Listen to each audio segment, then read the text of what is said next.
Hello guys, আসসালামু আলাইকুম। আশা করি আপনারা সবাই ভালো আছেন। আজকে আবার নতুন একটা ভিডিও নিয়ে হাজির হলাম। আর আজকে আমি 20 মরিচ দিয়ে আলু ভর্তা বানাবো।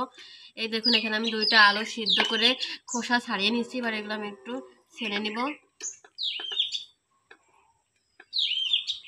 এই দেখুন, আমাদের আলু ছানা হয়ে গেছে। আর এখানে আমি পেঁয়াজ কুচি করে নিছি। আর এখানে একটা 20 মরিচ নিছি। এবার এর ভিতরে পরিমাণ মতো লবণ দিয়ে দিব। আর এখান থেকে আমি অর্ধেকটা মরিচ দিব, কারণ 20 মরিচে কিন্তু অনেক ঝাল। এই জন্য আমি অর্ধেক মরিচ দিব। এবার এগুলো আমি একটু ছেড়ে নিব।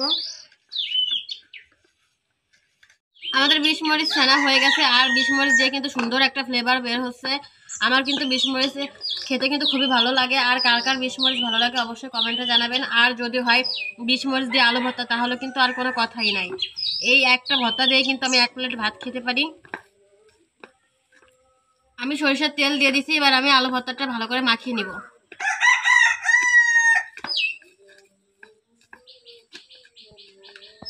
আমাদের আলু ভর্তা মাখানো হয়ে গেছে। আর এই দেখুন, কালারটা কত সুন্দর আসছে।